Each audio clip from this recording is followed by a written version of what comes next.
Assalamualaikum warahmatullahi wabarakatuh. Hello, welcome to my channel.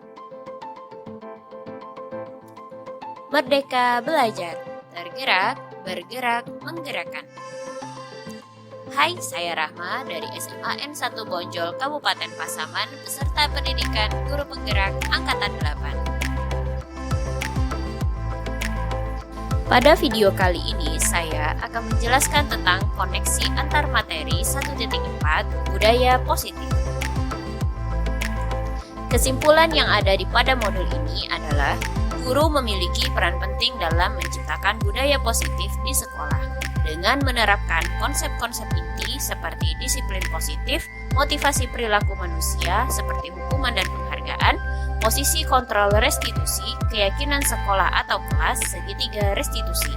Karena guru adalah teladan dan aktor yang akan menuntut murid untuk dapat berkarakter selayaknya yang dicita-citakan dalam visi guru penggerak.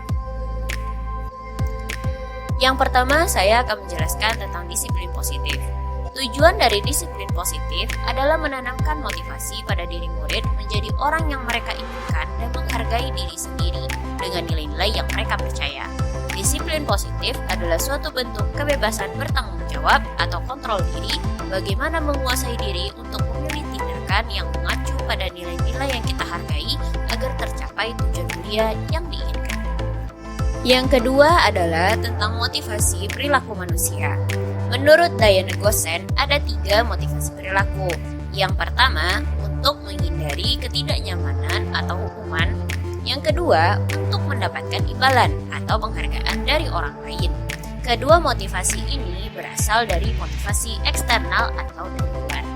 Yang ketiga adalah untuk menjadi orang yang mereka inginkan dan menghargai diri sendiri dengan nilai-nilai yang mereka percaya. Ini adalah termasuk motivasi internal atau berasal dari diri sendiri. Alfikon mengemukakan bahwa penghargaan maupun hukuman adalah cara-cara mengontrol perilaku seseorang yang menghancurkan potensi untuk pembelajaran yang sesungguhnya. Lalu bagaimana jika terjadi pelanggaran? Apa tindakan yang sebaiknya dilakukan oleh guru? Jawabannya adalah lakukan restitusi. Restitusi itu sendiri adalah membantu murid menjadi lebih memiliki tujuan, disiplin positif, dan memulihkan dirinya setelah berbuat salah. Posisi kontrol restitusi. Guru memiliki 5 posisi kontrol dalam memberikan tindakan atas pelanggaran yang dilakukan oleh murid. Yang pertama sebagai penghukum, yang kedua pembuat rasa bersalah, yang ketiga sebagai teman, yang keempat sebagai pemantau, dan yang terakhir adalah sebagai manajer. Keyakinan sekolah atau kelas. Nilai-nilai kebajikan yang menjadi keyakinan dalam diri untuk diwujudkan dalam mencapai tujuan mulia, inilah yang disebut sebagai keyakinan kelas atau keyakinan sekolah. Ciri-cirinya apa? Yaitu keyakinan bersifat abstrak, berupa pernyataan universal, dibuat dalam kalimat positif, tidak terlalu panjang, mudah diingat dan dipahami, sesuatu yang diterapkan di kelas tersebut, semua warga kelas ikut berkontribusi dalam pembuatannya, dan bersedia meninjau kembali keyakinan dari waktu ke waktu. Yang terakhir adalah tentang segitiga restitusi. Yang pertama, menstabilkan identitas. Kita semua akan melakukan hal terbaik yang bisa kita lakukan. Yang kedua, validasi tindakan yang salah, yang mana semua perilaku memiliki alasan. Yang ketiga, menanyakan keyakinan, yang mana kita semua memiliki motivasi internal untuk memperbaiki kesalahan. Keterkaitan modul ini dengan filosofi KHD. Yang pertama, pendidikan adalah upaya sadar untuk menumbuhkan manusia-manusia merdeka sebagaimana yang disampaikan dalam filosofi KHD.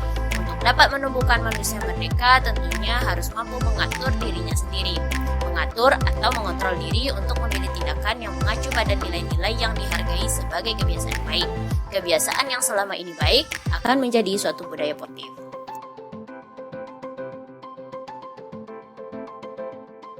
Keterkaitan dengan nilai dan peran guru penggerak.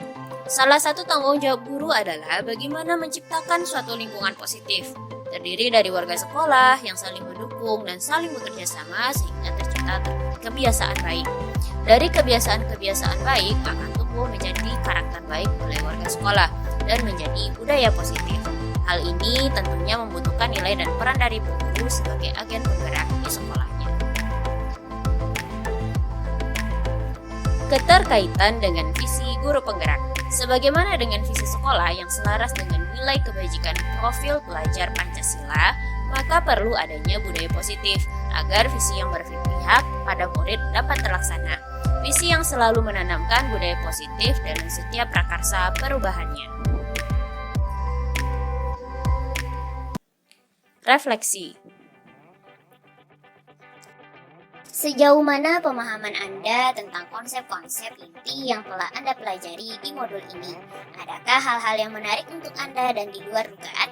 Saya memahami bahwa dengan konsep-konsep inti dari modul budaya positif ini, saya dapat memahami pentingnya mengetahui kebutuhan belajar dan lingkungan sekolah agar dapat meningkatkan kompetensi seluruh individu di sekolah secara aman dan nyaman.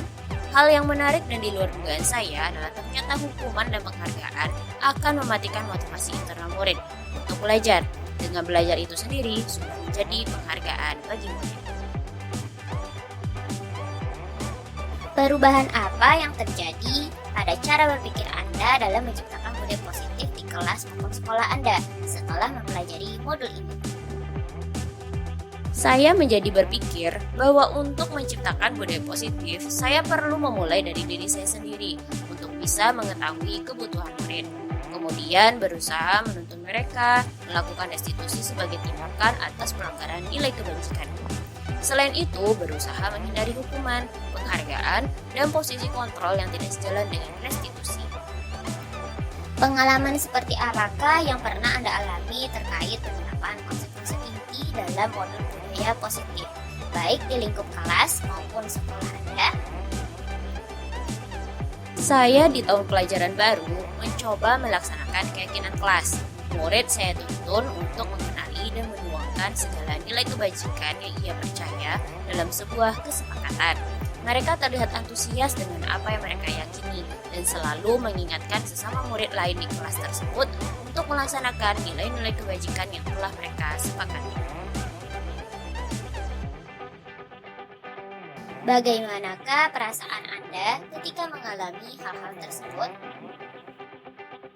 Saya merasakan bahwa dengan adanya landasan keyakinan kelas, saya tidak perlu lagi menjadi posisi kontrol sebagai penghukum yang senantiasa memperingatkan murid dengan ancaman-ancaman di saat murid melakukan tindakan yang kurang baik. Saya menjadi lebih tenang dan sabar saat harus melakukan restitusi kepada mereka karena mereka sudah menyadari sendiri tindakan mereka. Menurut Anda, terkait pengalaman dalam penerapan konsep-konsep tersebut, hal apa sajakah yang sudah baik? Adakah yang perlu diperbaiki? Hal yang sudah baik adalah murid saya menjadi terbiasa untuk mengungkapkan pendapatnya, karena sebelumnya mereka sudah melakukan perbuatan keyakinan kelas dengan berdiskusi. Selain itu, komitmen mereka untuk melaksanakan keyakinan kelas menjadikan mereka tampak kondusif dalam belajar. Sedangkan untuk hal yang perlu diperbaiki adalah menjadikan keyakinan kelas ini dapat dilaksanakan secara menyeluruh oleh murid, tentunya dengan konsisten melaksanakan restitusi jika terdapat murid yang masih abai dengan keyakinan kelas. Sebelumnya mempelajari modul ini, ketika berinteraksi dengan murid berdasarkan 5 posisi kontrol, posisi manakah yang paling sering Anda pakai? Dan bagaimana perasaan Anda saat itu? Setelah mempelajari modul ini, posisi apa yang Anda pakai dan bagaimana perasaan Anda sekarang? Apa perbedaannya? Posisi kontrol yang paling sering saya lakukan sebelumnya adalah sebagai penghukum dan pembuat rasa bersalah. Perasaan saya saat berada di posisi kontrol ini sangat tidak sabar. Rasa bersalah saat hal tersebut sudah terjadi, bahkan merasa ketakutan jika murid saya rusak hubungannya dengan saya dan hilang motivasi intrinsik mereka untuk menjadi lebih baik. Setelah mempelajari modul budaya positif ini, saya berada di posisi kontrol manajer. Saya menjadi lebih tenang, sabar, aman, dan nyaman bersama murid di kelas bahkan luar kelas. Tidak ada beban saat masuk kelas ataupun saat murid mengalami tindakan yang di luar keyakinan. Hal ini jauh lebih baik daripada saat saya dulu masih di posisi penghukum atau pembuat rasa bersalah.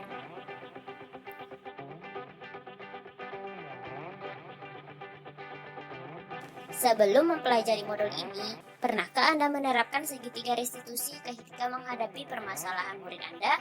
Jika iya, tahap mana yang Anda praktekkan dan bagaimana Anda mempraktekannya? Saya pernah mempraktikkan segitiga restitusi secara tidak sengaja kepada murid pada bagian menanyakan keyakinan. Waktu itu, sebagian murid di kelas menyontek saat duha. Setelah saya koreksi, saya bagikan kepada mereka. Saat itu saya berkata, apakah perbuatan kalian ini sudah sesuai dengan kejujuran yang kalian pegang? Kira-kira bagaimanakah solusinya bagi murid yang tidak mencontek dan yang mencontek? Karena nilai yang jujur lebih rendah dari yang tidak jujur. Selain konsep-konsep yang disampaikan dalam modul ini, adakah hal-hal lain yang menurut Anda penting untuk dipelajari dalam proses menciptakan budaya positif, baik di lingkungan kelas maupun sekolah? Hal lain menurut saya yang perlu dipelajari adalah bagaimana mengatasi murid yang tidak berhasil dalam melaksanakan restitusi, karena tidak menutup kemungkinan di lapangan akan ditemukan murid yang ternyata tidak mampu melaksanakan restitusi. Tentunya ini butuh kolaborasi dengan guru BK atau guru mata pelajaran lain dengan membentuk komunitas praktisi dalam menyelesaikan masalah. Sekian video dari saya, semoga bermanfaat. Terima kasih. Makan selasih bersama Bunda. Sekian, terima kasih. Sampai jumpa. Assalamualaikum warahmatullahi wabarakatuh.